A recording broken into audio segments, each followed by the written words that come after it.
Вы слушаете аудиоподкаст «Дерс», посвященный истории народов Крыма. В этом эпизоде курса лекций кандидата философских наук Надира Бекирова вы узнаете, как формировались понятия «народ» и «нация», в чем их отличия и как менялось их значение в разные исторические периоды. Мы обсудим европейский и международный опыт, а также роль национального самосознания как ключевого фактора в формировании наций.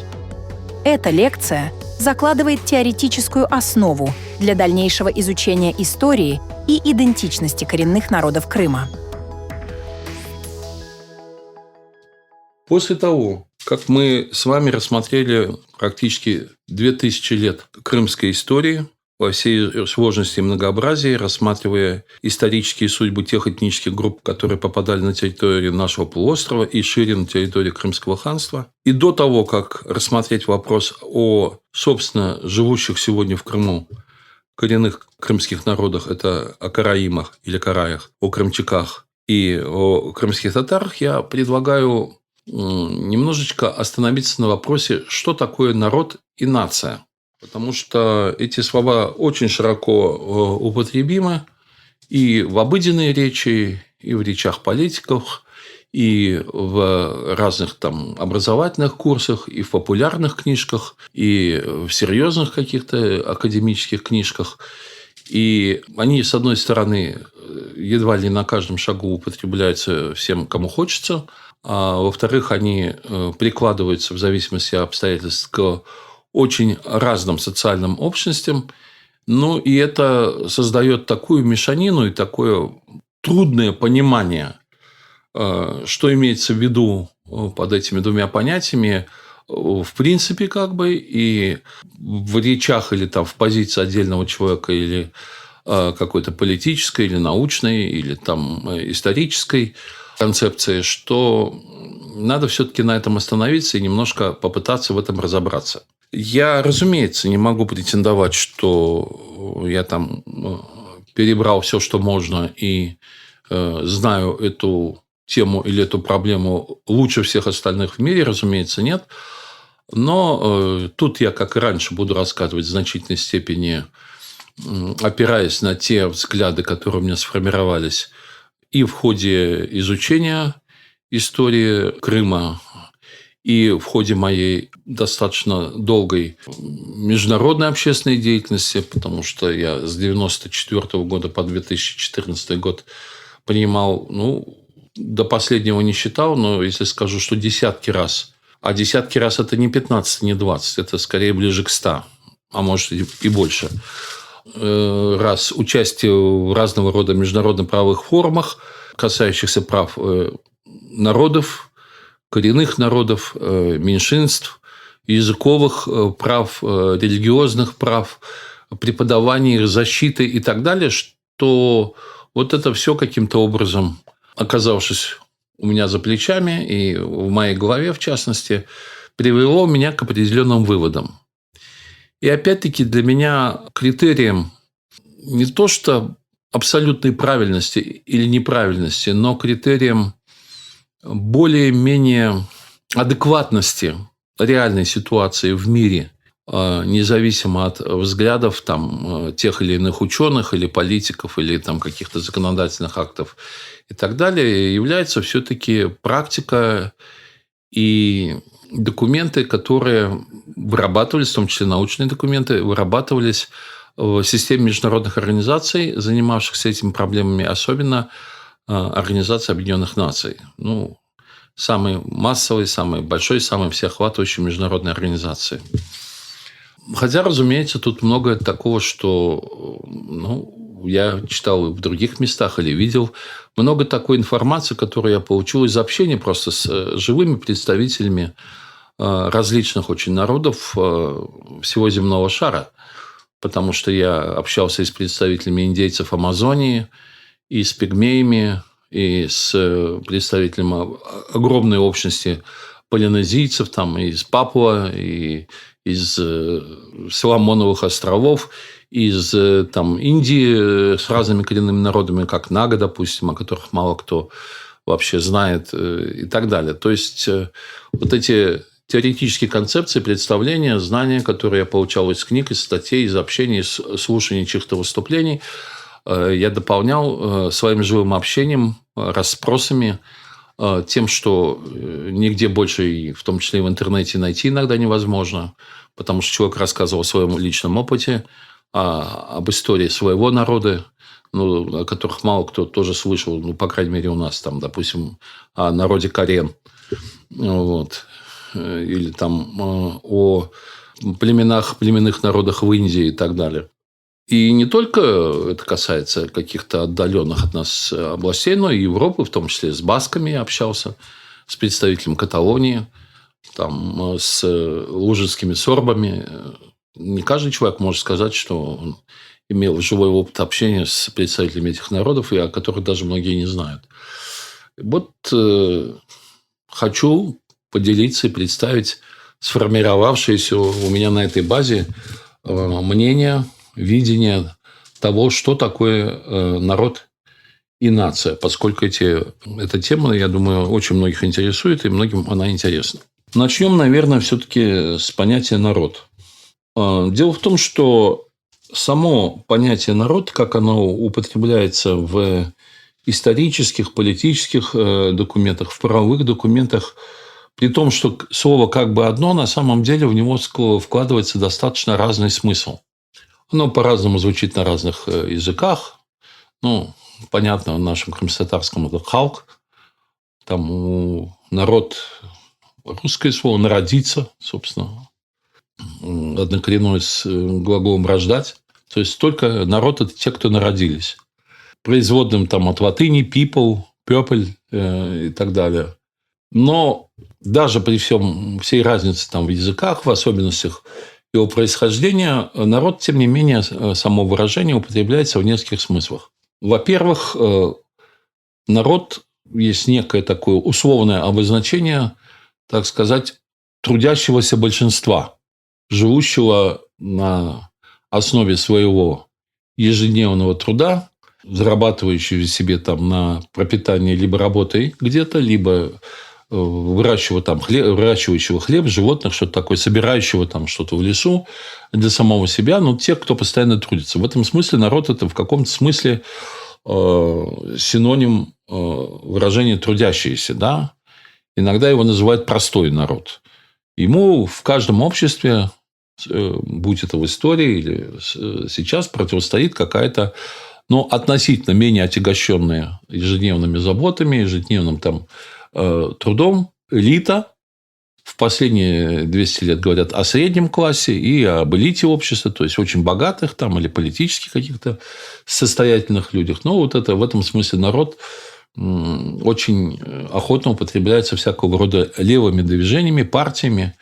Трудящийся народ, народные массы, да, которые революцию делают или прогресс вперед двигают. И другие какие-то свои населения, которые в левых взглядах подаются как нахлебники, паразиты, которые эксплуатируют этот народ, хотя в значительной степени реальная история показывает, что организаторы производства, собственники иногда, орудий труда, в том числе, они не всегда уж такие паразиты или бесполезные или жебоки. Они часто являются как раз теми инициаторами, которые организуют саму экономику. И, конечно, при этом мотивы у них часто получить дополнительную прибыль, жить лучше, чем другие, в каком-то степени брать от жизни больше и использовать труд других людей, какое-то свое выгодное положение и так далее. То есть, это народ в социальном смысле.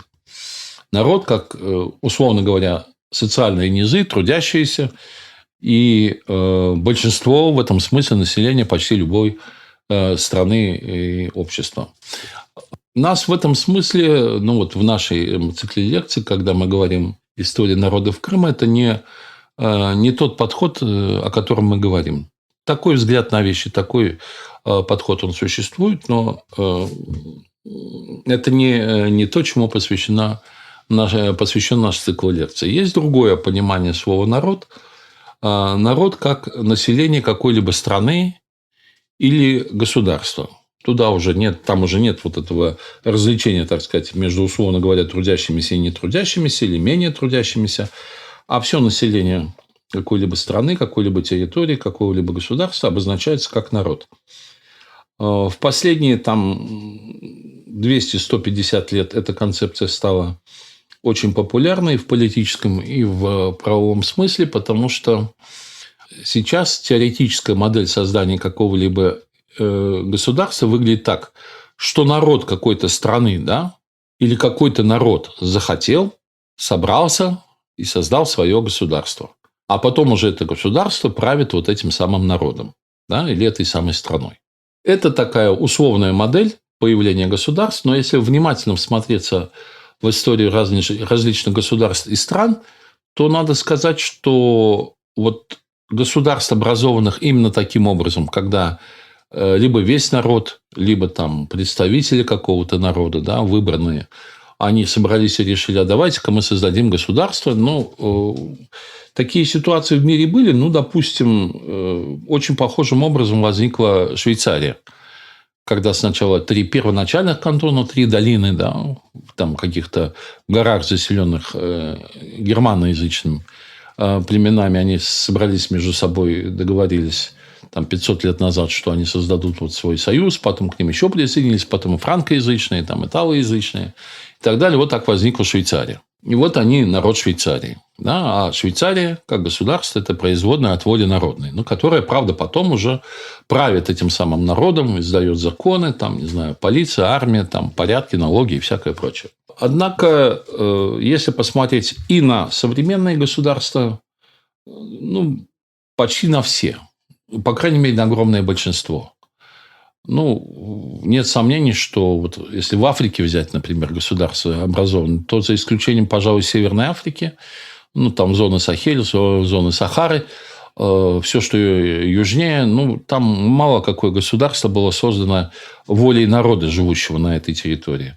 Нынешние африканские государства существуют в тех границах, которые установили в свое время европейские колонизаторы. И когда уже шел процесс деколонизации, уходили, из французской Африки, из бельгийской Африки, из немецкой Африки, из английской Африки, еще из какой-нибудь, из португальской Африки. И на этих местах оставались именно в рамках тех границ, которые в свое время эти колонизаторы для своих колоний установили, и даже между собой договорились, остались новые государства.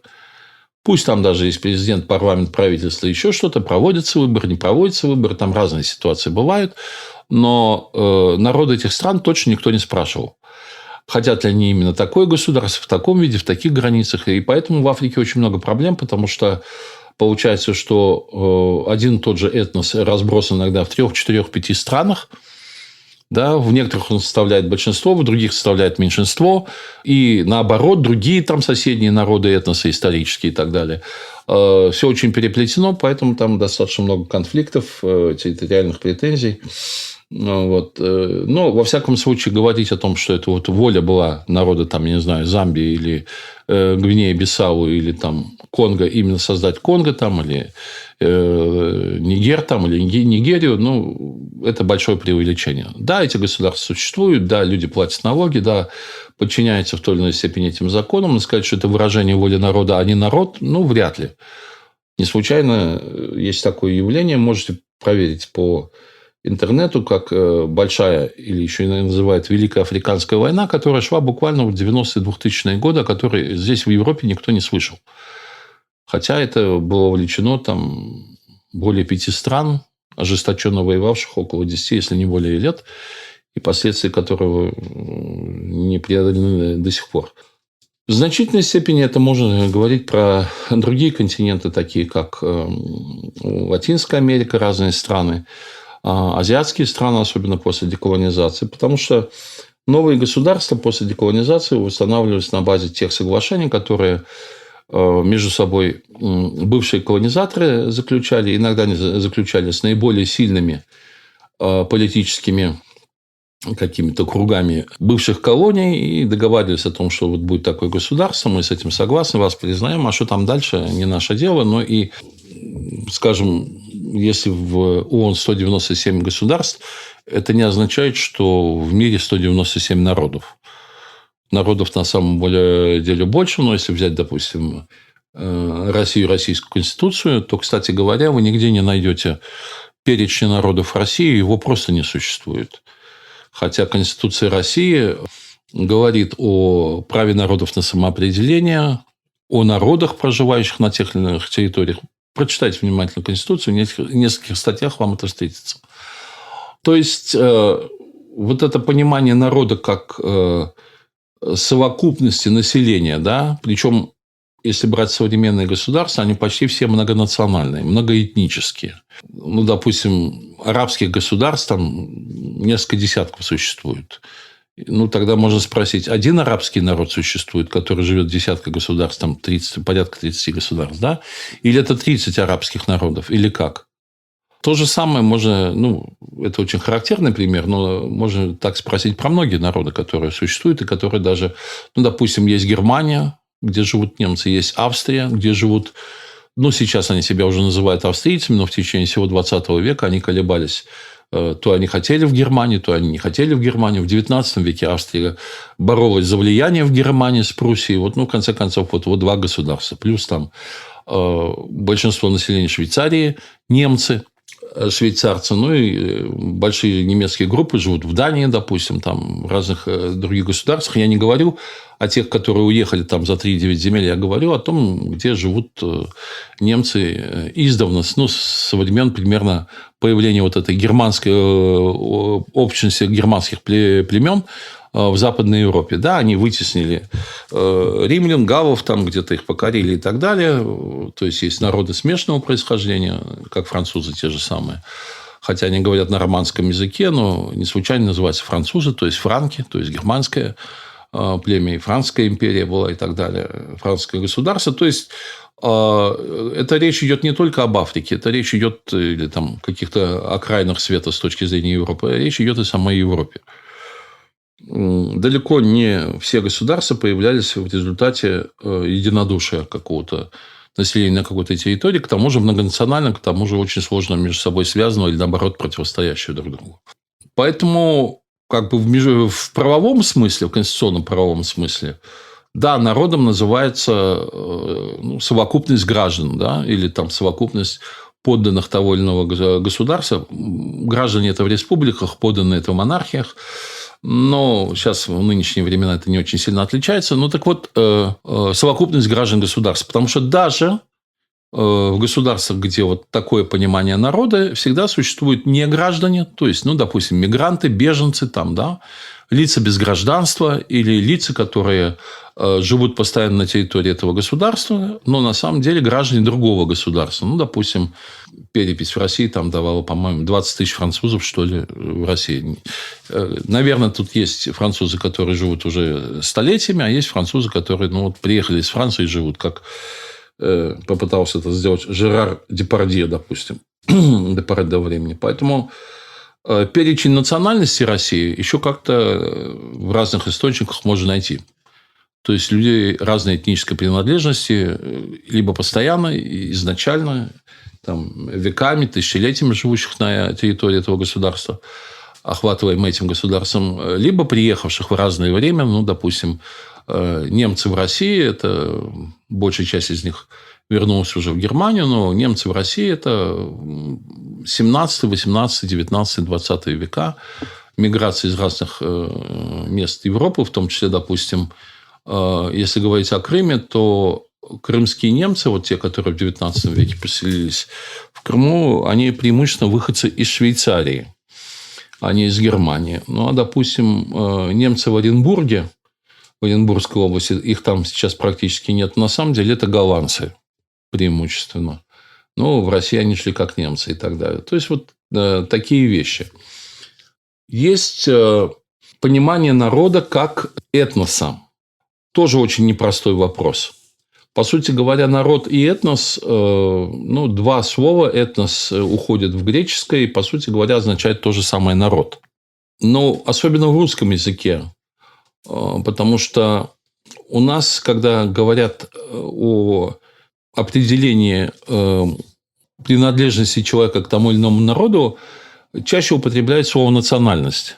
Допустим, русский, украинец, армянин, татарин, якут, там, кто бы то ни было, да? Но в то же время практически как равнозначное употреблять слово этничность или этническая принадлежность. Особенно вот во второй половине 20 века, и сейчас она даже чаще употребляется, национальность немножко сходит на нет. Я позже объясню, почему, когда будем разбирать слово «нация».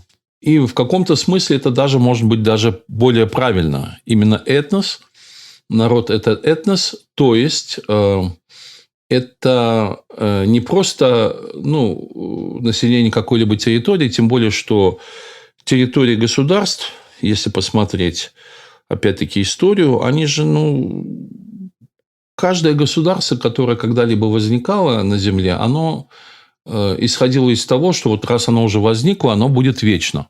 И были действительно очень долгие государства, такие как Египет древний, да, там Ассирия, допустим, Месопотамия, Шумер, длительность которой была там веками, тысячелетиями. Было римское государство, которое, я не говорю империя, потому что империя – это поздний период, где-то с нашей эры. А до этого существовала Римская республика, а до этого так называемый царский Рим. Слово «царь» там не очень уместно, потому что само слово «царь» происходит от слова «цезарь», от имени Цезарь. И оно вот как титул появилось позже, после того, как жил Юлий Цезарь, Гай Юлий Цезарь, после того, как он умер, и вот это превратилось у немцев в кайзер, у русских в царь. Поэтому говорить о царях римских до того, а это как раз за 500-600 лет до Цезаря, как-то неправильно, по смыслу даже. Какой-то там монархический был Рим. Еще, то есть, до республики была. Потом снова он превратился в монархию, в имперский Рим и так далее. То же самое можно говорить об Элладе, об эллинах. Это очень так уже перекликается с Крымом, потому что Эллада – это была территория, населенная эллинами, которые сами, где-то примерно, я точно не скажу, в 15 веке до нашей эры, предки которых с севера появились на Пелопоннесском полуострове, постепенно его захватили, обратили местное население в рабов. Там тоже разные были общности, ахейцы, ионийцы там и так далее. Но, тем не менее, они, как все мы знаем, разошлись по разным городам-государствам. Там это могла быть Лакония, это были Фивы, была Филадельфия, Афины и так далее. Они далеко, обладая единым, скажем, очень близким, по крайней мере, языком, сейчас трудно судить, культурой, религией и так далее, тем не менее, они делились на большое количество государств, причем постоянно возникали новые государства, как я уже рассказывал, во время рассмотрения появления эллинов в Крыму, Херсонесе, в Пантикопее. По сути говоря, каждая новая греческая колония – это было новое государство эллинское. И это было не только в Крыму, это было и там на Азове, будущий Азах, потом Азов. Это было в Тамане, Германасе. Это было в Италии.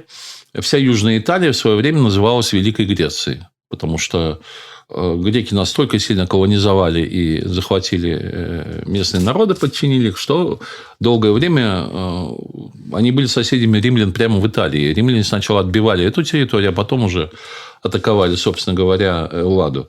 Марсель, бывшая греческая колония, нынешний французский. Сицилия, Архимед жил на Сицилии, но Сицилия – это же совсем не Греция, это достаточно далеко, это через Италию туда. Но к моменту, когда креп Рим, на Сицилии жили греки, но они тоже были не местное население, они приехали туда, организовали свое государство, которое было отдельно от всех остальных греческих государств. Поэтому рассматривать народ как население того или иного государства тоже не совсем получается, если внимательно посмотреть на историю. Этнос – народ, когда речь идет, да, конечно же, и о территории, потому что без территории, какой народ, и о какой-то общности культуры, языка, образа жизни, ценностей, моральных, духовных, традициях, о общей истории, О чувстве. Это вот вроде бы чувство, вроде бы неуловимо неопределимое, но очень важное такое чувство. Когда люди, как бы кожей ощущают там, да, или наоборот душой, как хотите, сердцем. Это свой-чужой.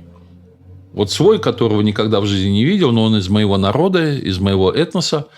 Вот он мне свой, хотя я его первый раз в жизни вижу. Ну, потом жизнь может показать, что он не настолько-то и свой, и лучше бы его и не было. И такое случается, к сожалению. Но, тем не менее, это есть. Вот в этом смысле в ООНовском одном исследовании мне встретилось очень... я о нем позже поподробнее скажу. Оно называется «Право народов на самоопределение. Историческое и современное развитие на основе документов Организации Объединенных Наций», выполненная специальным докладчиком подкомиссии по предупреждению дискриминации и защите меньшинств господином Аурелио Крестеску, опубликованного в Нью-Йорке в 1981 году, есть очень интересное замечание в параграфе 274. Ход истории показывает, что всякий раз, когда какой-либо народ осознавал, что он является народом, всякие определения сказывались излишними.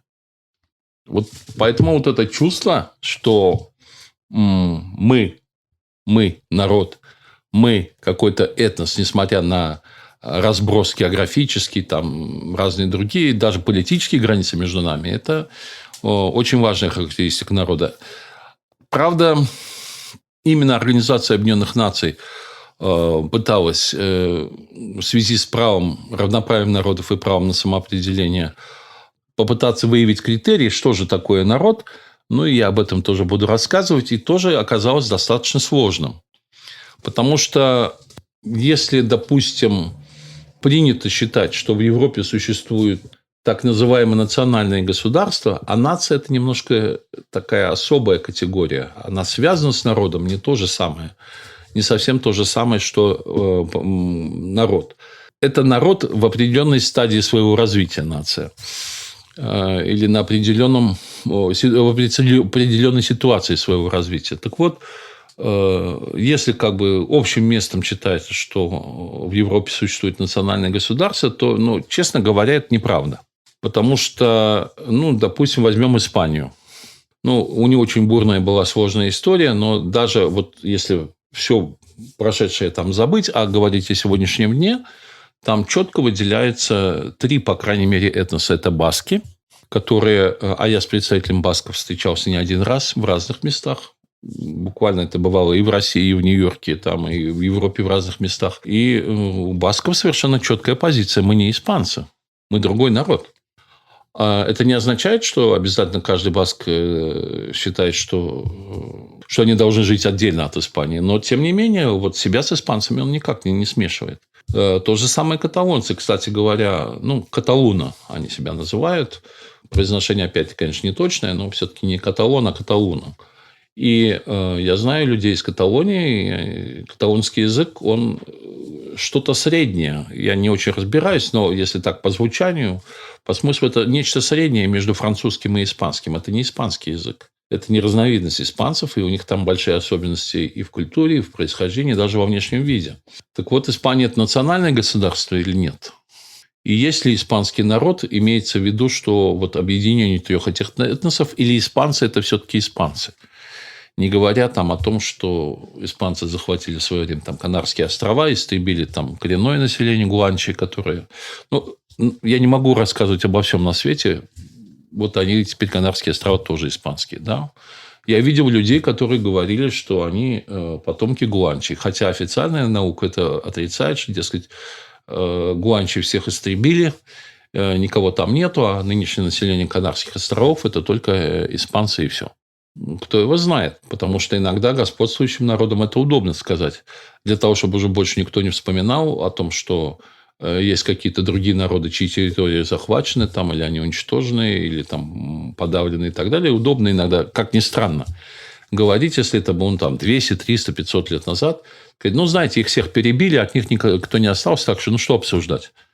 Например, я с удивлением наткнулся на то, что и у меня есть знакомые друзья из их числа, что первый индейский народ, с которым столкнулся Колумб, когда открыл, как он думал, Индию, почему он стал их называть индейцами, а на самом деле Америку, это таино. Таино живут на нескольких островах Карибского бассейна. Да, они практически везде в меньшинстве. Да, они уже очень сильно метисированы. Но у них есть активисты. У них есть люди, которые занимают высокие государственные должности. И в науке работают, и в общественной деятельности. И они мои хорошие друзья, таино. И не только, да, в то время, как вы в любом учебнике прочитаете, что там всех индейцев истребили, и вот сейчас там живут, там потомки переселенцев из Африки, и там из Европы и так далее, смешанные мулаты там и так далее. Но про индейцев ни слова, дескать, их убили. Они не убили. Да, убивали, очень активно убивали. Многих убили, большинство огромное.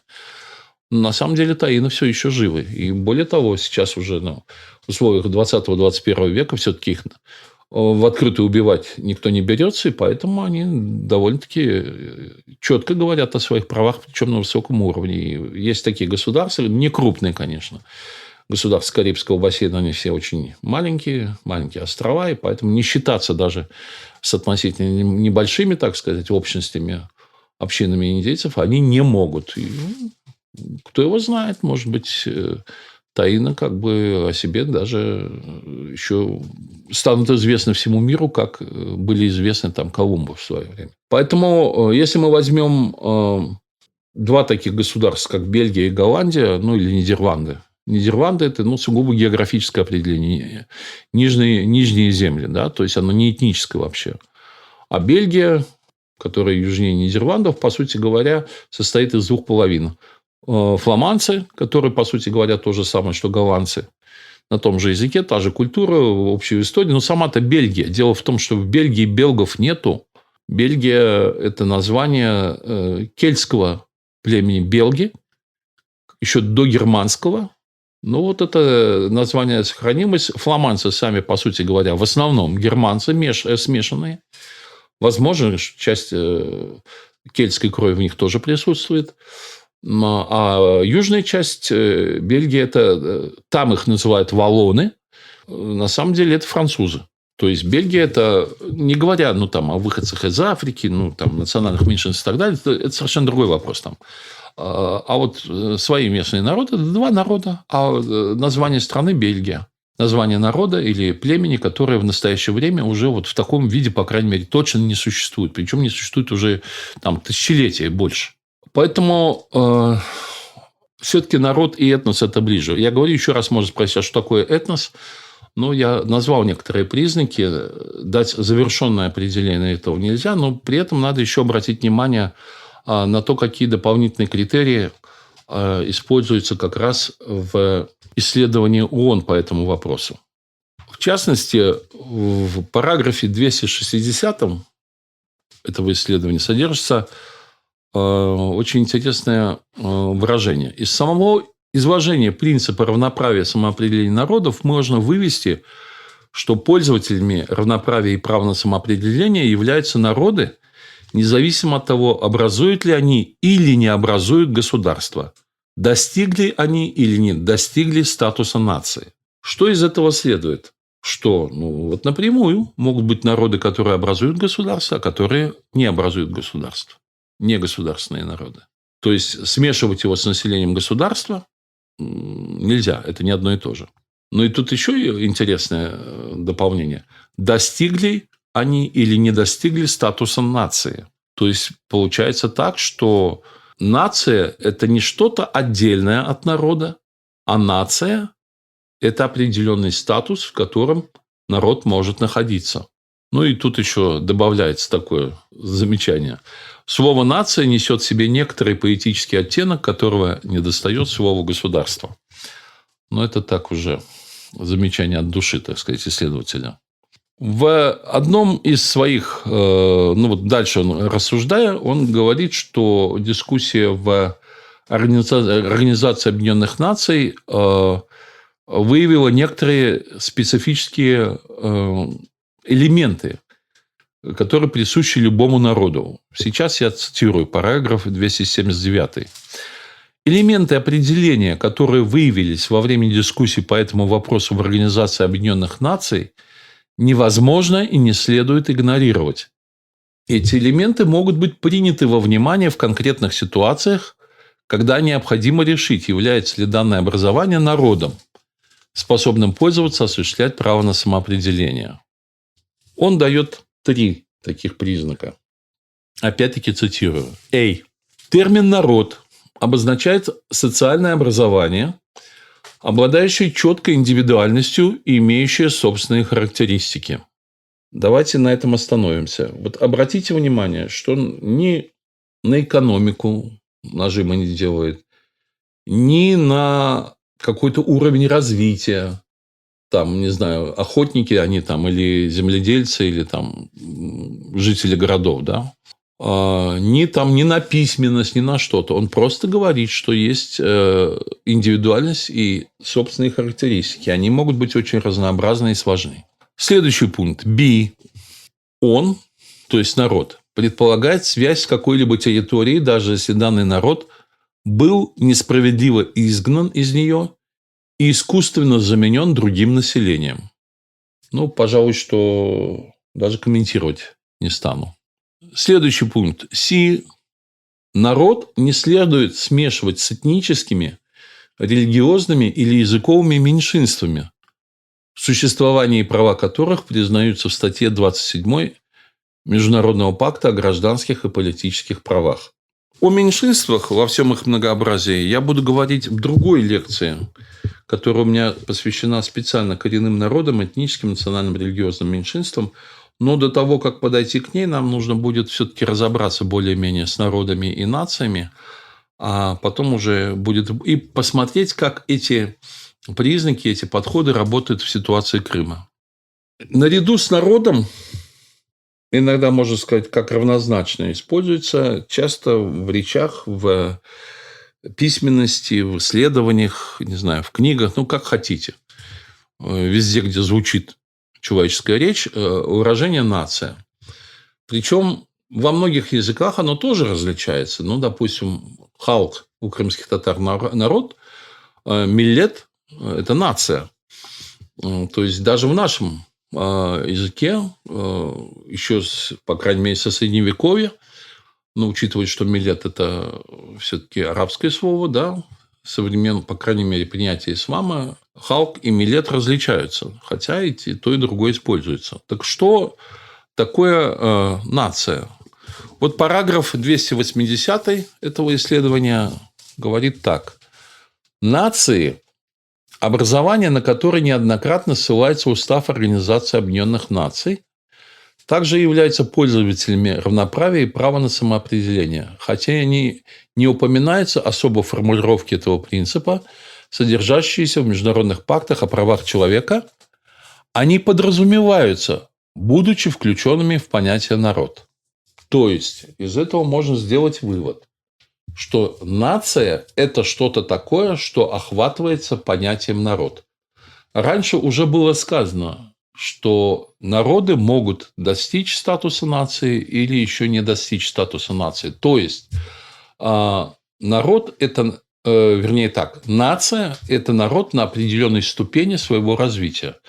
Но какой ступени? В чем эта ступень? Кстати говоря, тут тоже нужно остановиться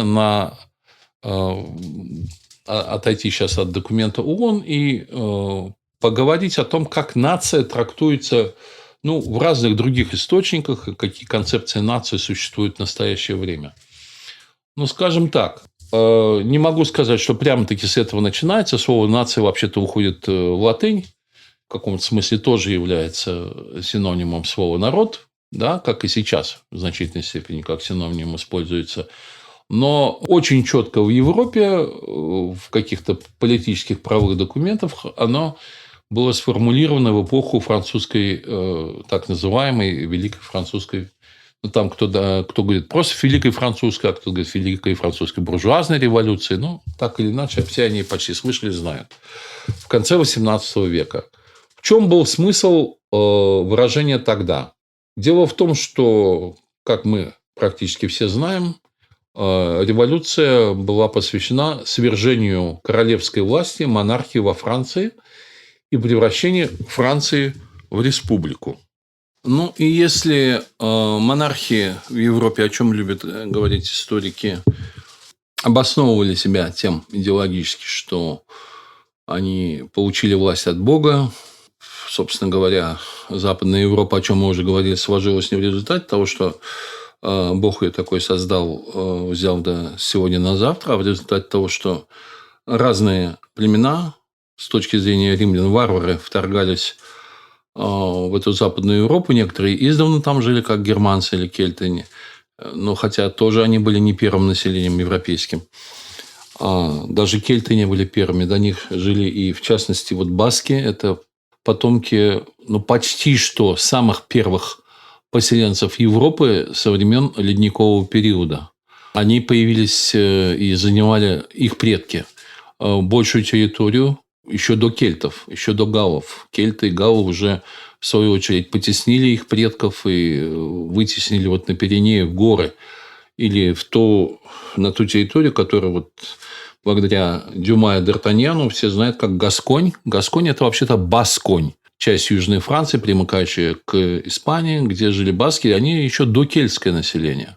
Потом было кельтское на территории Франции, их больше называли галлы. Потом туда вторглись римляне, значительную часть, несколько миллионов, иногда говорят до 2 миллионов галлов они уничтожили, остальные остались под римлянами. Потом позже там германцы вторглись, и до туда доходили, о чем я уже рассказывал раньше, и аланы, и остготы. По некоторым данным, как по некоторым, то, что там они физически побывали, гунны там побывали, но, правда, откатились до нынешней Венгрии, потом до Причерноморья назад. Это исторический процесс. Я хочу сказать, что первые правители Европы не римские, это были вожди каких-то германских или там других племен, которые захватывали территорию вместе со своими племенами или союзами племен, оседали там на этих новых территориях. Через какие-то столетия они смешивались с римлянами, кто-то к ним еще добавлялся, они воевали между собой. В конечном счете, это опять тоже очень сложная, интересная история, но в конечном счете сложились те границы, которые есть здесь. И во время французской Великой революции, на место того, что король получил власть от Бога, и что государство – это порождение Бога, пришел тезис о том, что государство должно быть порождением нации. А, собственно говоря, в концепции тогдашних политиков революционных нация – это было население Франции. Той Франции, которая на тот момент существовала. И поэтому, отсюда идет нынешнее понимание этого народного суверенитета, что, еще раньше уходит это в теорию общественного договора, что люди между собой договариваются, ограничивают себя в правах, создают правительство, отдают ему часть полномочий, оно потом ими правит. Вот так народ создает государство, государство им потом правит. В демократических государствах периодически проводятся выборы, там народ меняет своих представителей или оставляет их, как считает нужным, а государство потом правит, уже отношения между народами превращаются в отношения между государствами. Однако же потом, в XIX веке и в значительной части XX, так и говорилось, что нация – это нация государства. То есть, собственно говоря, шло, пожалуй, даже наоборот, что граждане, тогда стали популярны республики, хотя монархии в той же Европе сохранились, как, скажем, шведская, норвежская, Бельгия, Нидерланды, те же самые, Великобритания, Испания, до 1946 года Италия, до 1945 Греция, там еще Болгария. Потом они были преобразованы в республики, а в XIX веке республики стали очень популярны. И такая концепция появилась, что население этой той или иной страны, она есть нация, и она создает государство. Государство равно нация. И национальное государство – это государство того населения, которое живет на этой территории уже к тому или иному моменту. При этом, в общем-то, и в XIX веке, и в значительной части XX игнорировались те факты, что внутри этих национальных государств живут народы, которые себя отделяют от господствующего большинства. Но в той же самой Франции есть Бретань, где живут бретонцы. Кстати, это не случайно у них одно созвучное название с Великобританией, потому что в Британии тоже когда-то очень давно основное население составляли бриты, по крайней мере, в нынешней Англии. Но сейчас потомками кельтов являются уэльсцы, смешанный народ шотландцы с большой долей кельтской крови, ирландцы, преимущественно кельты. Хотя, я говорю, баски еще более древние, чем они. Но в той же Бельгии живут еще фризы. Это такое германское племя, которое появилось во время Великого переселения народа, было очень мощное, в том числе и в Британии. Но в конечном счете, вот в относительно чистом виде оно сохранилось внутри Бельгии, помимо валлонов и фламандцев. А фламандцы с голландцами практически одно и то же, хотя живут в разных государствах. В Германии, допустим, есть лужицкие сорбы. Это название не случайно. Это действительно родственники сербов. Это славянское население. И вообще окрестности той территории, где они живут, они когда-то были преимущественно славянскими, но в эпоху переселения народов. Однако германцы, еще не совсем современные немцы, но разные германские племена тоже оседали на этих славянских территориях, причем, относительно миролюбиво. То есть, они как-то заключили между собой такой компромисс, да, что немцы селятся, они там тоже строят города, где-то что-то помогают, промышленность развивается. И, по сути говоря, немцы лужицких сорбов окружили со всех сторон. И сейчас лужицкие сорбы живут внутри Германии. Хотя немцами этническими они не являются. Они живут компактно, но по некоторым оценкам их численность сейчас примерно 60 тысяч человек. В отношении них со стороны германских правительств разных велась разная политика в разное время.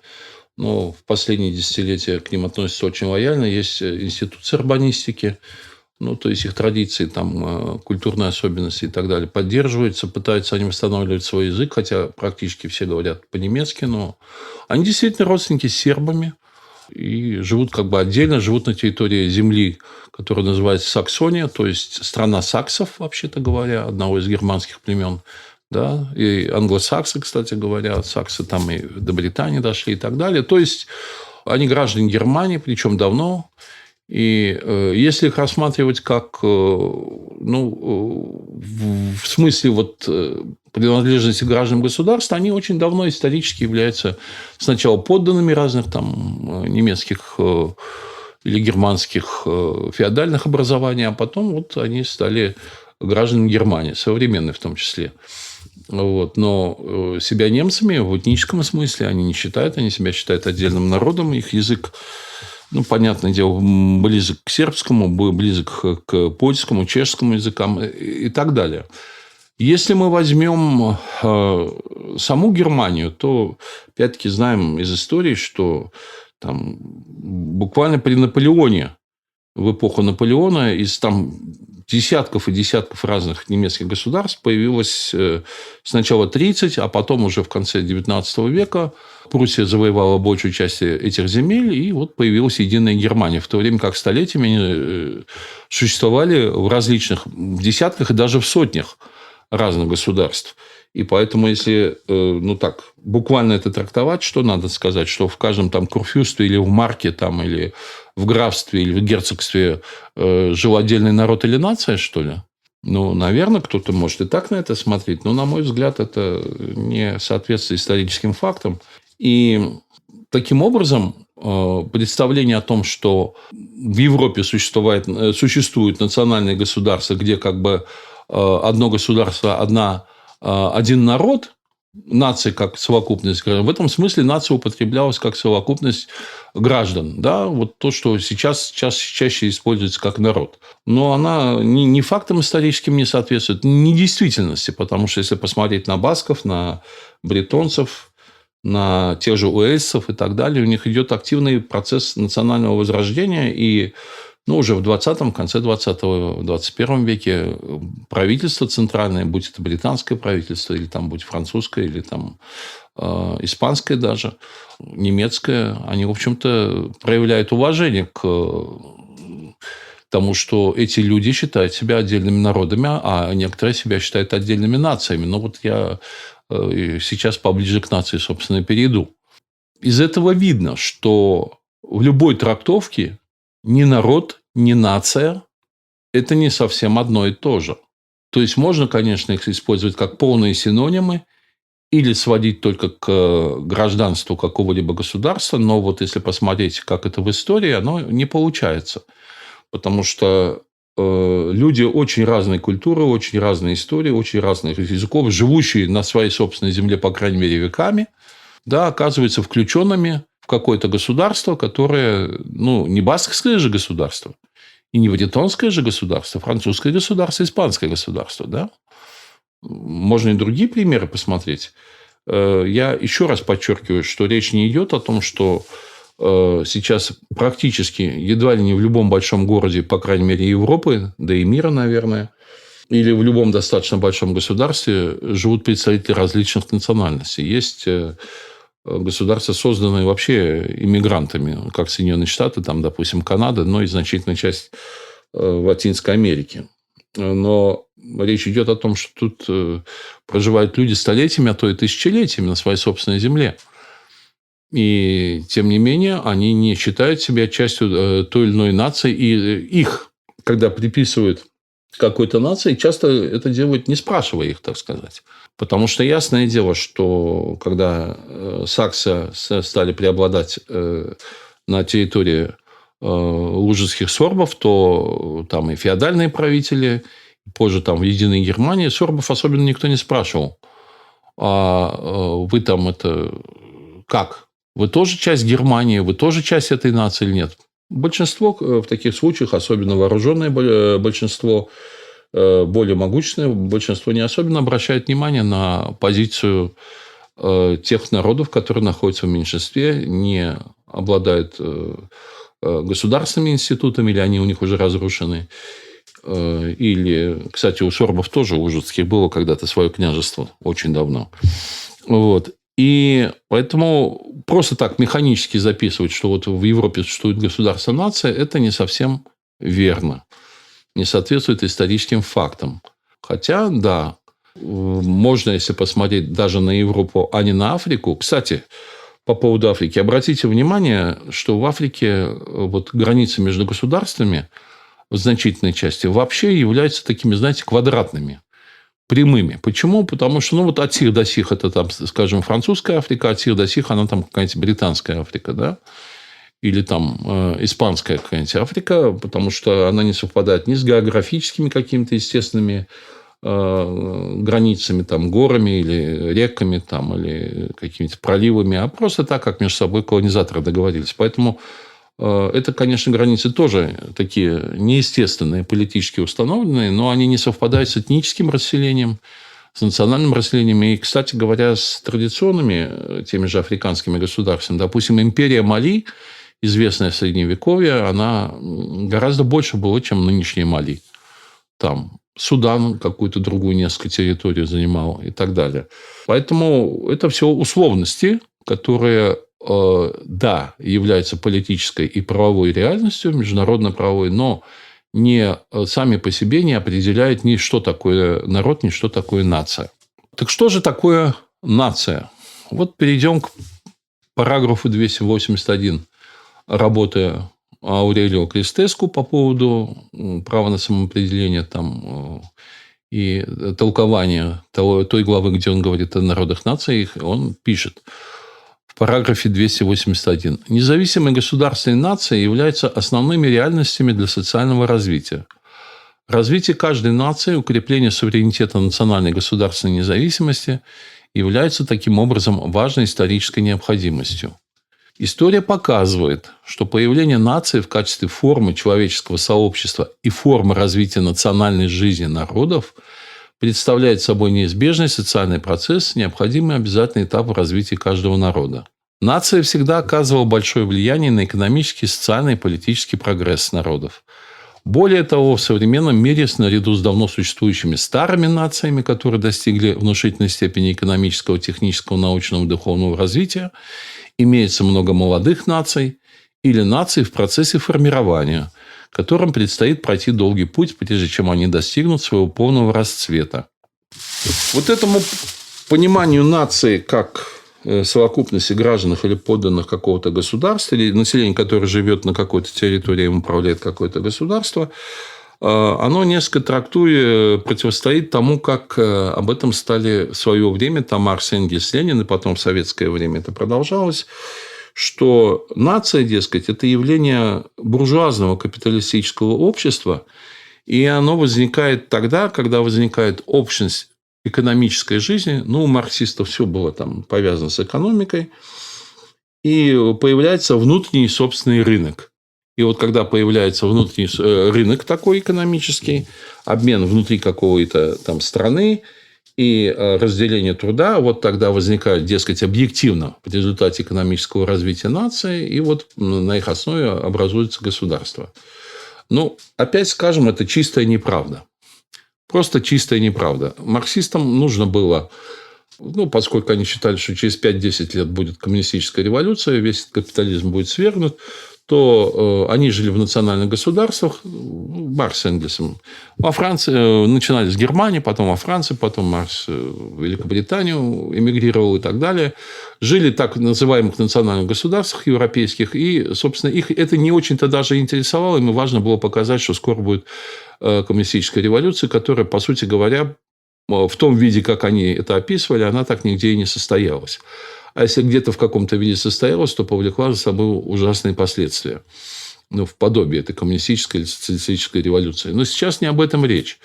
Речь идет о том, что если брать даже эпоху, собственно, в которой жили там Маркс и Энгельс, это первый половина XIX века, да, безусловно, слов нету. Действительно, был французский внутренний рынок, был британский внутренний рынок, там, испанский еще какой-то. Но теперь давайте, вот с точки зрения экономики. Разве тот экономический, а потом уже, когда были накоплены в результате этого материальный ресурс, там, или научный прогресс, там, культурный прогресс и так далее, Западной Европы, в которой они жили, разве он связан с внутренним рынком? Да бросьте. По сути говоря, подъем Европы 500 лет назад начинается с истории колониальных захватов и ограбления колоний. И причем в разной форме, начиная от прямого вывоза золота, которое на протяжении столетий добывали коренные народы Америки, там всякие статуэтки, я не знаю, золотые изделия переплавляли в слитки, наплевав на это культурное наследие, везли в Испанию, а через Испанию распространялось по Европе, да, по всей. Либо в виде второго этапа, когда эти территории использовались для того, чтобы выращивать какие-то сельскохозяйственные культуры, которые пользовались огромным спросом. Кофе происходит из Африки, но основные кофейные плантации, миллионы зарабатывались в Латинской Америке. До сих пор известен колумбийский кофе, бразильский кофе. Не только, сейчас и африканский тоже, но все равно. Или, допустим, сахарный тростник. Сахар – это такой продукт, который, кстати говоря, можно сказать, что это есть такое мнение, что это один из самых широко распространенных наркотиков, потому что если другие наркотики там как-то, что-то, куда-то, то сахар ест все человечество с тех пор, как он появился. Сначала появился тростниковый, а из свеклы его стали производить в массовом масштабе при Наполеоне. Поскольку Гаити отпал от Франции, а Наполеон очень любил сахар, он поручил своим ученым найти какую-то замену, нашли в виде выращивания свеклы, изготовления сахара. Свекольный сахар – это не изобретение, но инициатива Наполеона. А вот этот сахар завозили, и вся Европа ела сахар с Гаити, и Франция зарабатывала огромные деньги на этом и так далее. Это что, внутренний рынок, что ли? Или хлопок, который выращивали в Южных Штатах США и везли тоже по всему миру, там текстильную промышленность развивали. Это что, внутренний рынок? Но если считать, что это все входило в какие-то колониальные империи, то, конечно, все, что внутри нее, можно считать внутренним, да? Но если посмотреть географию, посмотреть историю, то это мировая торговля, мировое разделение труда. И, допустим, если французская нация во время Великой Французской революции было обозначено как население Франции, то гаитяне туда не входили. И Гаити так и оставалась французской колонией.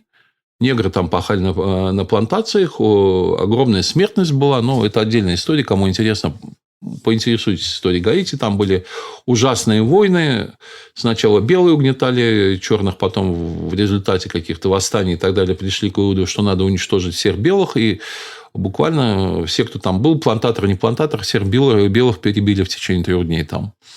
Это не только французы, там и немцы были, и всякое такое. То есть, сначала Франция отменила рабство, а потом через какое-то время попыталась снова его восстановить. Но гаитяне уже, несмотря на все эти события, или благодаря им, они настолько уже не хотели подчиняться французам и Франции, что когда Наполеон послал туда, на Гаити, на маленький остров, армию, она там вся была разбита гаитянами, от лихорадки в том числе, от малярии поумирала и так далее. И Гаити стал независимой страной, а гаитяне себя совершенно не считали французами, хотя первоначально они входили в Французскую империю, и в тот момент, когда проходила революция во Франции, они тоже считались частью Франции. Это что?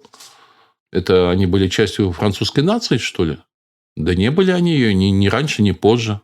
Не являются они и сейчас частью французской нации. Поэтому вот эта условная модель, что нация – это этап именно капиталистического развития, буржуазного и так далее, и вот складываются эти вот буржуазные нации, это неправда, история не соответствует.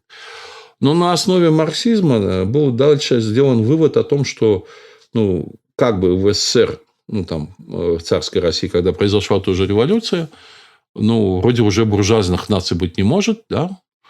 А что тогда будет? Была придумана концепция социалистических наций. И именно на этом фоне появилось еще и выражение такое нелепое – народность. То есть, национальности в СССР делились на нации.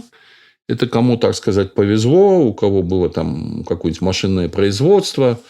Дополнительным фактором считалось высокое развитие культуры, поэтому разные союзные республики соревновались между собой, чтобы там написать оперу или балет по образцу каких-то европейских стандартов, чтобы потом можно было сказать, вот у нас есть национальный балет, у нас есть национальная опера, у нас есть Национальная академия наук, у нас есть там национальный музей и так далее. А вот народности – это те, у кого вот этого всего не было. Допустим, жили в тайге или в горах, или еще где-то, поэтому, руками разводили, так сказать, что поделаешь, не нация, это вот народность всего лишь, даже не народ. Хотя на английском языке, строго говоря, выражения народность нет. Про другие я не скажу. Это именно советское изобретение. Как бы не до народ. Вот так получалось. Но уж точно не до нация. Что совершенно неудачно с точки зрения признания равноправия всех народов и равноправия людей.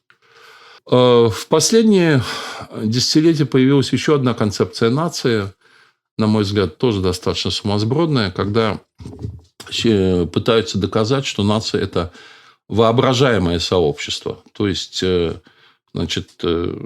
жили себе спокойно, в той же самой феодальной Европе или там где-нибудь, я не знаю, в Индии, там где-нибудь в джунглях там, или в горах, не знаю, или еще где бы то ни было, в Индокитае. Там, да. Опять за отправную точку берется Европа и говорят, что, знаете, в какой-то момент в XIX веке появились какие-то интеллигенты, слегка сумасшедшие, да, которые спокойно себе жили, допустим, в Австро-Венгрии. Сначала в Австрийской империи, потом в Австро-Венгерской империи. И вдруг они решили, что они отличаются от вообще населения этой империи, и что они составляют собой отдельный народ. Я не просто так об этом говорю, потому что этот пример очень часто используется именно для доказательства того, что наций как реальности не существует, а существует, так сказать, некое воображаемое сообщество людей, которые просто, слегка сошли с ума и решили, что они какая-то нация или какой-то народ. И там группа интеллигентов стала говорить, что мы чехи, и что надо возрождать чешский язык, и несколько десятилетий они пропагандировали свою позицию через газеты, через выступления, там, через встречи с людьми, убеждая, что они чехи, в то время как большинство чехов, а это где-то правда, в середине XIX века большинство чехов, вообще-то говоря, больше говорило по-немецки, чем по-чешски. То есть, когда-то было Чешское королевство. Кстати говоря, немцы на территории Чешского королевства опять-таки появились с согласия чехов. То есть, им нравилось, что там приезжают люди с деньгами, с умением строить хорошо города, ремеслом заниматься. А потом так получилось, что чехи оказались в меньшинстве, территория оказалась окруженной преимущественно немцами. В конечном счете, они оказались в Австрийской империи. Они были в значительной степени ассимилированы. И только в XIX веке какая-то группа интеллигентов стала говорить о чешском возрождении. За несколько десятилетий она распропагандировала несколько миллионов людей, которые стали добиваться того, чтобы чешский язык использовался в школах, в университетах. Потом стали даже требовать, чтобы он в парламенте в австрийском использовался и так далее. До этого примерно такую дорогу с точки зрения тех, кто отрицает нации как реальность, сделали венгры. То есть, не случайно сначала австрийская монархия превратилась в австро-венгерскую. И венгры заняли такое же важное положение в этой монархии, как и немцы, как австрийцы-немцы. Венгерский язык стал государственным и так далее. Чехи на это посмотрели, тоже стали этому подражать. В конечном счете дело кончилось тем, что к этому делу присоединились словаки, еще кто-то. И в результате Первой мировой войны Австро-Венгерская империя распалась, а появилось некоторое количество национальных государств, включая Польшу, которая была до этого разделена между той же Австрией, Россией, Пруссией, Чехословакию, которая, кстати, сейчас тоже разделилась на Словакию и Чехию. Собственно, небольшая Австрия, отдельная Венгрия, часть Румынии и так далее, и так далее. То есть, получается, что нация – это, как бы это сказать, клуб по интересам. Если кто-то наслушался каких-то очень увлеченных, но таких радикально настроенных интеллигентов и согласился с ними, то он и поддержал, что есть такая нация. И нация, которой не было, она вдруг возникает из того, что это члены какого-то такого союза, да?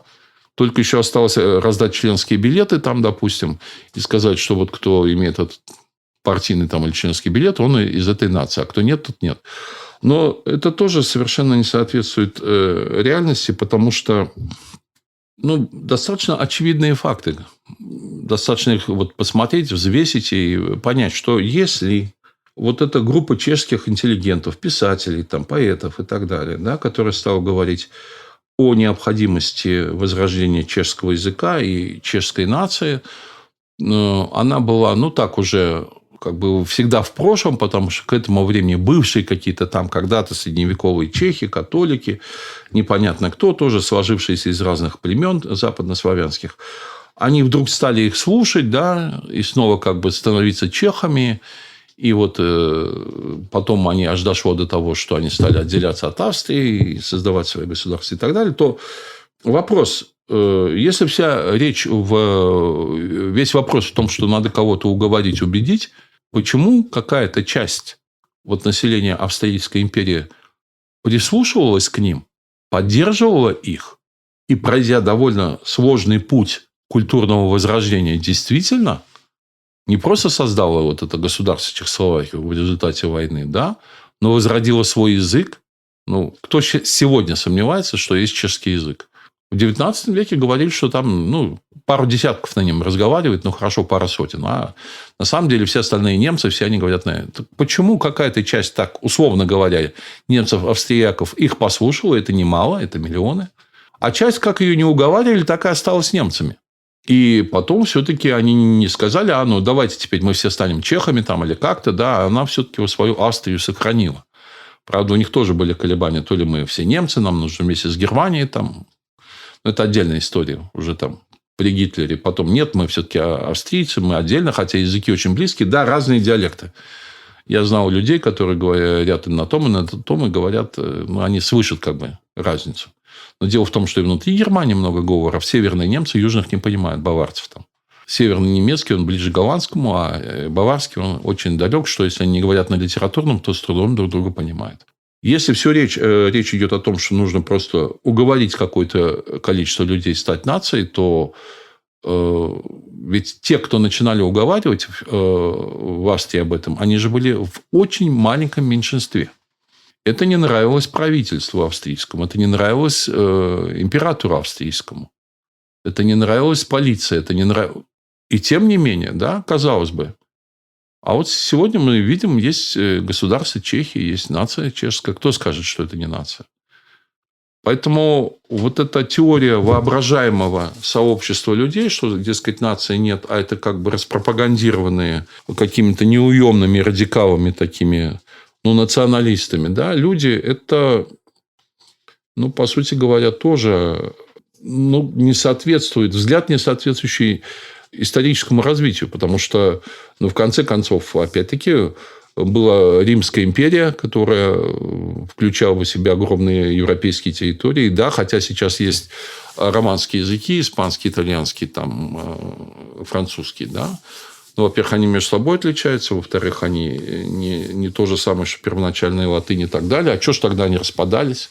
А что ж они себя по сей день римлянами не считают? Более того, нынешние итальянцы – это не в буквальном смысле римляне или румеи. Это народы, они же нация, теперь уже, которые включили в себя, впитали в себя разные этнические влияния, разные народы.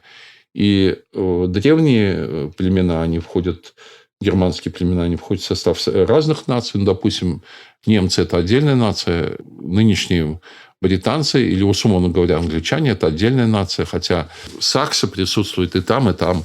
Итальянцы, которые в значительной степени опираются на латинскую традицию, на римскую традицию, тем не менее, без того, чтобы к ним примешались германцы, включая готов и так далее.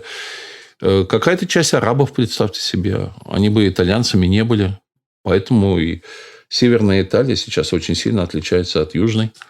То есть, иначе говоря, теория, что нация – это какая-то придумка, изобретение каких-то озабоченных интеллигентов, которые уговорили всех остальных, и что достаточно просто понять это и согласиться, что никаких наций нет, а я просто, так сказать, член мирового сообщества, я человек, да, гражданин мира. Но она, во-первых, еще раз, не соответствует историческому развитию, а во-вторых, она тоже имеет свою цель. Точно так же, как нужно было ранжировать разные народы и нации в разные этнические общности, скорее так, в условиях Советского Союза, там точно так же и объявить нацию это чем-то воображаемым, это делается для того, чтобы каким-то народам, каким-то нациям, которые уже себя таковыми осознают, закрыть дорогу к будущему. Ему сказать, да, все это выдумки, бросьте, забудьте. Нации нету, национальности нету, этносов нету, давайте живите по-хорошему, как мы вам велим, и все на этом. Но такое раньше делалось.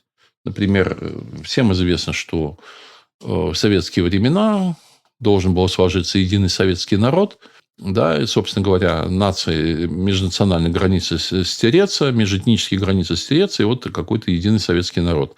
Как политическая общность он существовал, да, это были жители, граждане СССР, да, они служили в армии, да, они платили налоги, да, они работали на государственных фабриках, заводах, шахтах, полях, да, но изменилась ситуация, пожалуйста, возникли отдельные национальные государства, которые, кстати говоря, тоже, если брать по этническому составу, являются многонациональными. Но, тем не менее, национальные государства возникли. В связи с этим важнейшим фактором существования каждой нации, образования каждой нации является то, что обозначается как национальное самосознание.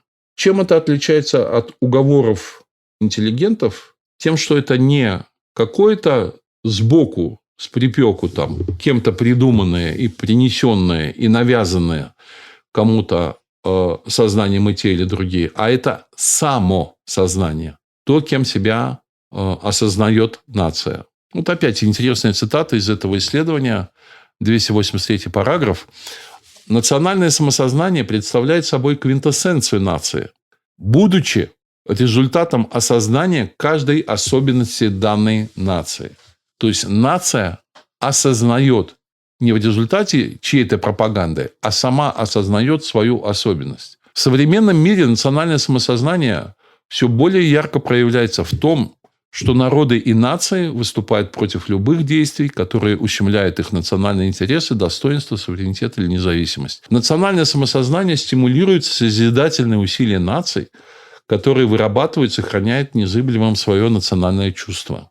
Мы живем в эпоху пробуждения национального самосознания, проявления индивидуальных особенностей наций, которые на протяжении многих веков являлись не субъектами, а объектами международного права. Даже если говорить о нациях, сформировавшихся в течение предшествующих веков, кстати, это как раз классические европейские нации, нельзя согласиться с утверждением о притуплении чувства национального самосознания, о процессе устаревания, забвения своего национального чувства, поскольку жизнь выдвигает и для них новые проблемы, возникают новые чаяния и идеалы, которые стимулируют национальное самосознание во всех областях, требуя новых усилий, позиций и решений, направленных на обеспечение того, чтобы данная нация оставалась конкурентоспособной во всех областях жизни международного сообщества. Так что же такое нация? Теперь я скажу о том, как мне представляется, что такое нация. Нация, еще раз, это народ на определенном этапе своего развития. Но этот этап определяется не единым рынком, не капитализмом, феодализмом или еще чем-нибудь. Скажу достаточно, может быть, необычную вещь. Нации возникали в разные исторические эпохи у разных народов. Нации возникали, и бывало, нации исчезали. Допустим, римлян в свое время вполне можно было считать нацией. Хотя, ничего... и слово-то от них идет нация, но дело не в этом. Дело в том, что они долгое время действительно были нацией.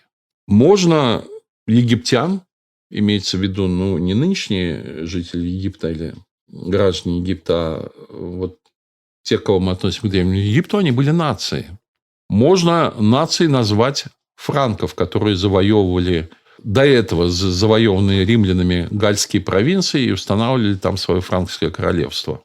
Можно нацией назвать татар, которые складывались из смешения разных тюркских родов, племен, народов, с добавлением нетюркских родов, племен, народов, которые участвовали в общем походе на Запад, причем часто воюя со своими ближайшими родственниками, потому что, когда говорят, что татары напали на кипчаков или на половцев, победили их на Калке, то надо понимать, что среди тех, кого называли татарами, кипчаки составляли тоже, если не большинство, то огромное количество этой армии, этого населения. Но половцы на Калке, в том числе в союзе с русскими князьями, это были половцы, разделенные по родам и племенам.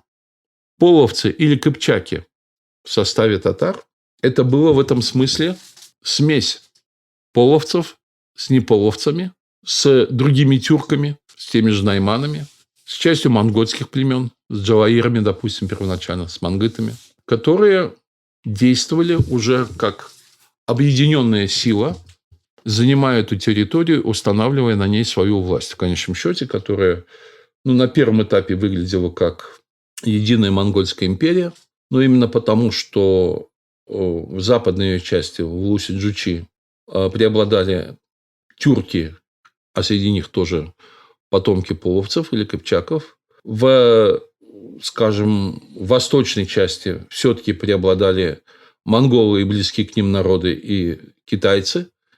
В южной части, там, где сейчас Средняя Азия, Иран и так далее, там было значительное присутствие именно иранских племен и народов, которые являются и частью нынешних иранцев, и живут в Пакистане, и в Афганистане и так далее, то такой этнический, географический и культурный окрас, по сути говоря, он воплотился в том, что Монгольская империя раскололась на несколько улусов, на Улус-Джучи, на Чагатайский улус, на Угадеи, Улус-Угадеи и так далее, которые превратились в самостоятельное государство. А, собственно говоря, те, кого называли татарами, то есть новое такое этнополитическое образование, состоявшее из тюрков, принявших участие под предводительством монгольской знати в походе на Запад и захватившие отчасти, покорившие отчасти, ассимилировавшие, включившие в себя в том числе западных половцев, куманов, они стали себя осознавать татарами, потому что они не были половцами в первоначальном смысле слова.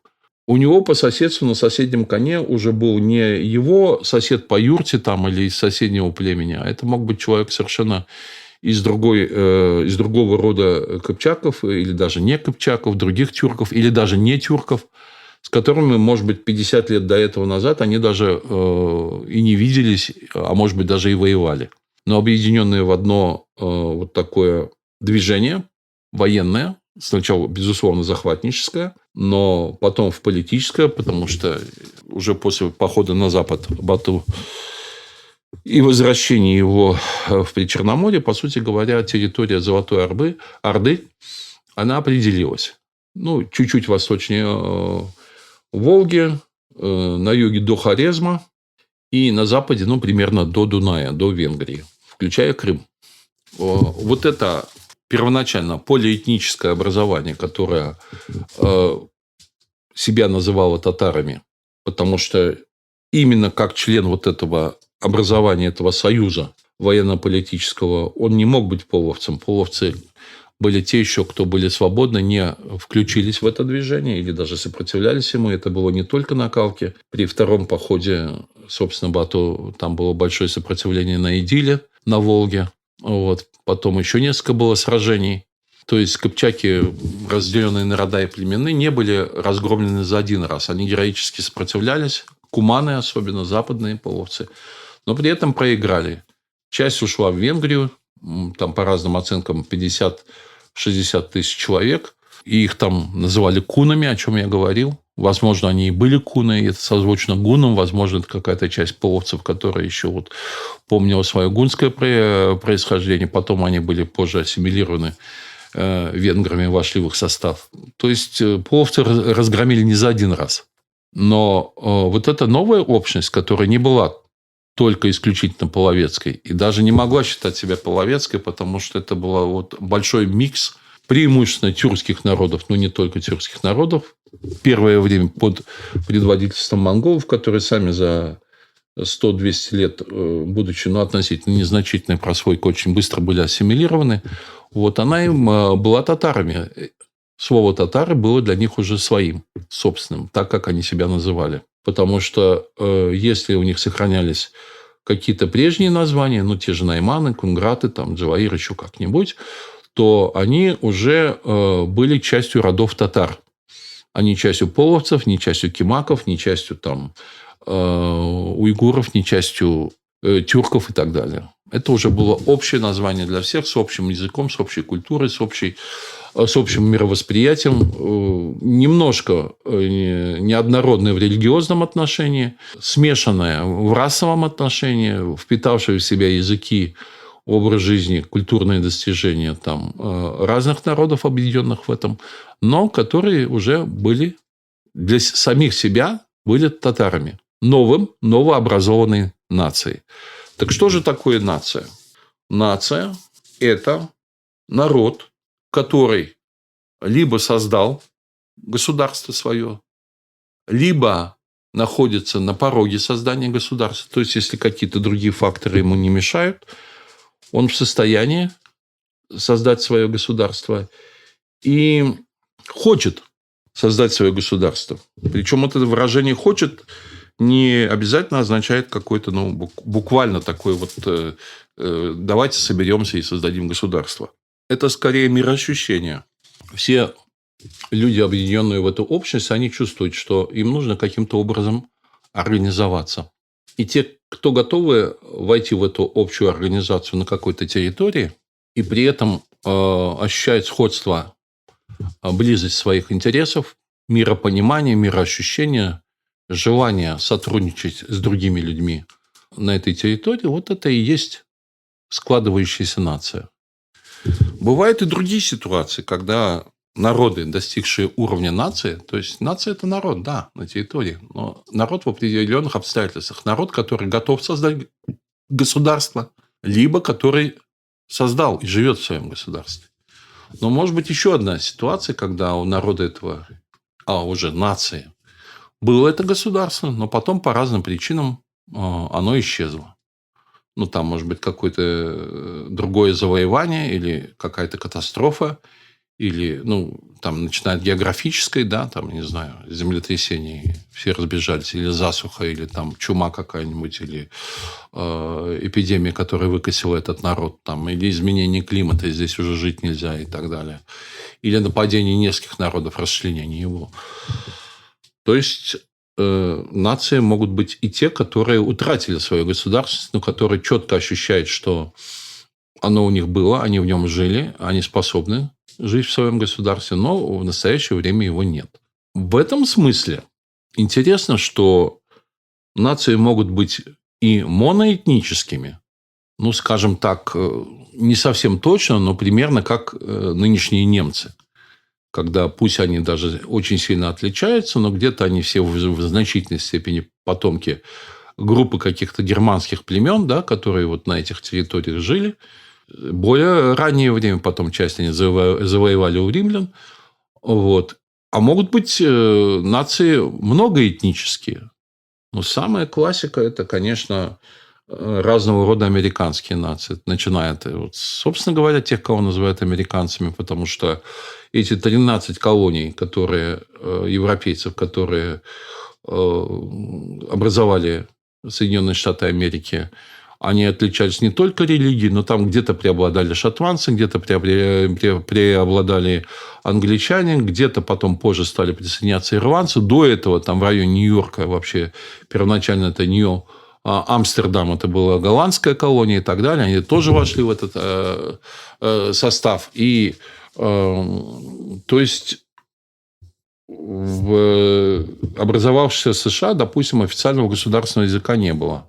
Но постепенно, в силу преобладания англоязычных, собственно, английский стал таким реально государственным официальным языком Соединенных Штатов. Хотя, вот опять-таки, в последние столетия в связи с массовым переселением китайцев, в связи с тем, что сейчас активно идет, скажем так, проникновение, а где-то возвращение латиноамериканцев из Мексики, там из других частей Латинской Америки, то английский язык в США, конечно же, продолжает оставаться основным, но есть штаты и территории, где, допустим, в Нью-Йорке, я это очень заметил сам, когда первый раз был в 2005 году, то надписи там были, почти все публичные надписи на английском языке, а когда я второй раз там побывал, третий уже раз побывал в 2012, то практически все более-менее значимые публичные надписи уже на двух языках, испанском в том числе, потому что, как мне сказали, можно прожить в Нью-Йорке всю жизнь и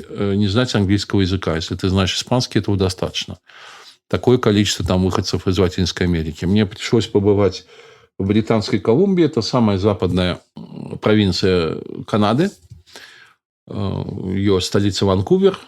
Это порт на Тихом океане. В XIX веке туда завозили в очень больших количествах китайцев. Темнокожего населения там мало. Я отдельных только людей видел. А вот китайцы на каждом шагу. И помимо того, что как во многих городах, там есть Чайна-таун, такой квартал или несколько кварталов, где живут почти только китайцы. Китайцы там просто на каждом шагу.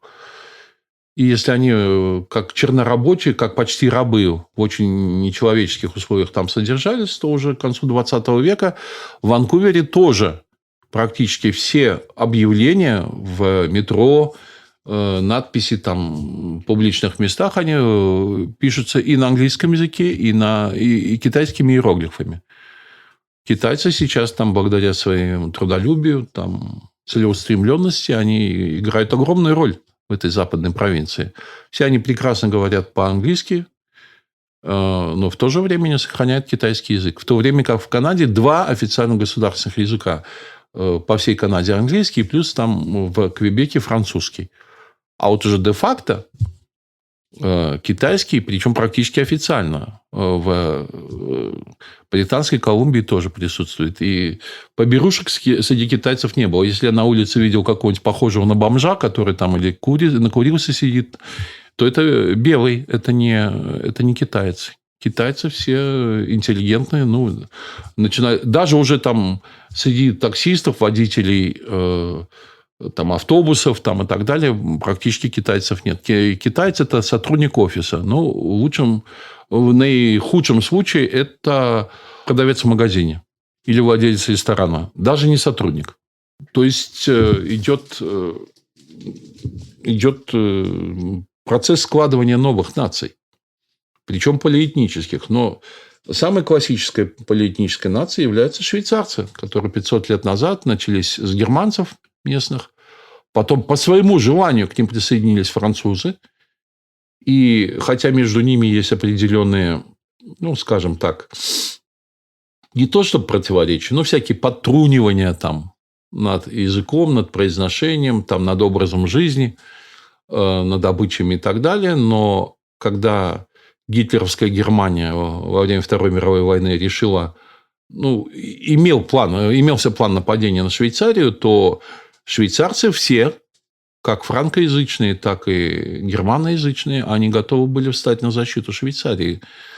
Готовились к этому, у них там специальная линия укреплений была и так далее. Обошлось без этого нападения, тем не менее, швейцарцы готовы были себя защищать от нападения Германии. Они не сказали, мы не немцы, мы за Гитлером, пускай приходят, мы за. Нет, такого не было. Поэтому нация – это определенный этап развития народа, если он вообще есть. Если говорить о французской нации, то то же самое. Франки смешиваются с выжившими галлами, с римлянами, которые прежние завоеватели. К ним подмешиваются те же немножко фризы, там еще кто-то. Аланы где-то там проходят по этим готы. За несколько столетий образуется французская нация. Но западная часть побережья Ла-Манша, бретонцы, более близкие к кельтам, сохранившие себя, они себя считают отдельным народом. Хотя, да, они граждане Франции, они с этим согласны, но им очень не нравится, что они пытаются, опять-таки, восстанавливать свой бретонский язык. Не все это очень просто делается, потому что в 19-20 веке проводилась сознательная политика уничтожения этих этнических различий, ассимиляции и так далее. И, кстати говоря, в этом смысле нация, как общность, которая хочет создать свое государство, она в этом государстве может быть и большинством, и меньшинством. Когда я говорю про римлян, как про нацию, то, безусловно, долгое время римляне, завоевавшие новые территории, в том числе в Европе, они были вообще-то меньшинством. Для завоеванных народов в Римской республике империи они были иноземцами, они были врагами, они были пришельцами. И они, в свою очередь, этих же галлов там, или иберийцев из Испании, или кого-то, они римлянами не считали. Populus Romanis. Мы вас подчинили, государство у нас вон какое большое, и в Африке то же самое. А вы тут, знаете, местные, мы вами как хотим, так и управляем. Кого-то в рабы, кого-то там еще что-то. Но постепенно все-таки шел процесс ассимиляции, они вынуждены были расширять этот принцип включения в римский народ на другие этнические общности, просто потому что не хватало сил и ресурсов для управления этими провинциями. Римляне, как таковые, первоначальные латиняне с этим не справлялись. И самое первое разделение – это патриции, изначальные римляне, и плебеи. Это окружающие их итальянские племена. Поэтому история распоряжается по-разному. Бывает, что какая-то нация, которая складывается и хочет создать государство, она, скажем так, создает государство в рамках той территории, на которой уже проживает, как это сделали швейцарцы, и потом прибавлялись еще к ним еще кто-то. Бывает, что нация первоначально не очень большая, захватывает большую территорию, покоряет кого-то и долгое время держит господство свое национальное. Там тоже может по-разному развиваться. Допустим, если римляне включали постепенно, на первых этапах, когда они убивали покоренные народы, обращали в рабство, более поздние времена, стали включать их представителей в свой состав, И уже поздние римляне – это совсем не то же самое. И там даже императоры были. Кто из ассириец, кто из Фракии, кто там грек, так сказать, эллин, кто еще, кто уже не так важно было для государства в целом. Но бывает, что нация – это, наоборот, господствующий какой-то этнос, который ни на кого больше не обращает внимания. Ну, как французы, скажем, бретонцев не спрашивали, вы хотите быть, или испанцы не спрашивали басков и каталонцев, вы хотите быть в составе нашего государства? Вот наше государство такое, а вы внутри. Вот и все. Поэтому нация – это критерий не этнический первоначально и не экономический. Нация или преднация – это та общность, которая готова и способна создать свое государство. Она может быть и моноэтническая, она может быть и полиэтническая, она может быть в большинстве, она может быть в меньшинстве. Но важно, что она себя осознает этой нацией. Ну, общая тенденция, если нет такого расизма и зверства, как это было у белых колонистов в Северной Америке, когда они просто истребляли совершенно преднамеренно, включая детей и женщин, в течение столетий, это продолжалось примерно 500 лет, коренное население этой территории, то вот в отличие от этого, скажем, Латинской Америки, где тоже завоевания сопровождались массовыми жертвами, избиениями людей, тем не менее там сложились метисные нации. Ну, за редким исключением. Вот в Уругвае поубивали почти всех индейцев. А зато в Парагвае, в соседнем Парагвае, они составляют большинство. В Перу и Боливии они тоже составляют большинство. А в США их превратили в незначительное меньшинство просто зверством, вполне сопоставимым со зверствами нацистов в Германии по отношению к остальным. Поэтому коренные североамериканцы, как они говорят, native Americans по-английски, природные или естественные американцы, они не просто меньшинство США, они очень небольшое меньшинство, что, конечно, ставит их в очень тяжелое положение. В Канаде у них ситуация лучше. Потому что, хотя Канада до последнего времени оставалась английской колонией, именно поэтому отношение к индейцам было лучше, чем в США. Почему? Ну, потому что британская корона, британская королева, пусть с определенной, там, может быть, степенью там, снисходительности, недоверия, там, превосходства и белые колонизаторы, они, тем не менее, считали, что, ну, раз Канада наша, так сказать, часть Британской империи, то все, кто там живут, это подданные британского короля. Ладно, не будем их, так сказать, уж слишком уничтожать, если они так до предела не сопротивляются. А в США там не важно, сопротивляешься, не сопротивляешься, тебя надо убить, мы захватываем твою территорию, на ней будем жить. Поэтому, как ни странно, получается, что в результате антиколониальных войн, так называемые за независимость, когда отсоединяются от первоначальных метрополий, новые, так условно говоря, национальные государства, они проводят гораздо больше зверства по отношению к коренному населению, чем первоначальные метрополии. Ну, примером этого является, ну, не совсем до последнего времени, но долгое время Южная Африка. Или, скажем, окончательно южная половина Чили была завоевана, так сказать, чилийцами, условно говоря. Они уничтожали при этом тех, кого называли арауканы, но у них самоназвание мапуче. Я знаю представителей этого народа, они сейчас составляют 10% населения Чили, уже после того, как они освободились от испанской колониальной зависимости. Они стали независимым демократическим государством. Вот тут все и началось. Вот тут они по-настоящему принялись за убийство индейцев, потому что им нужна была территория, дальше уже было лезть некуда, это все наше, а вы нам тут мешаете. Поэтому народ и нация – явления похожие, но не совсем одно и то же.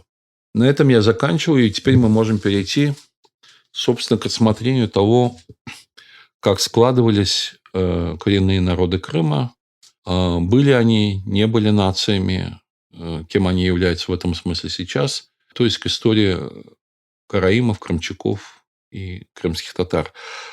Но должен сделать оговорку, что к моменту прекращения Крымского ханства здесь проживало еще несколько исторических и этнических общностей. Это урумы, румеи, армяно-кыпчаки, или в Крыму их назвали армянами, хотя они были с кыпчакским языком, но о них вы уже слышали, и какая-то часть Чингене.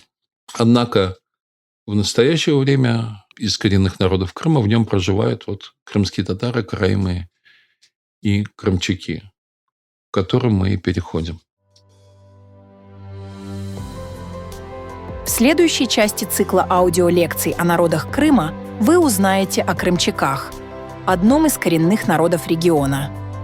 В этой части вы узнаете, почему крымчаки считаются отдельным народом, как формировалась их история и почему у некоторых из них встречаются генуэзские фамилии и не только –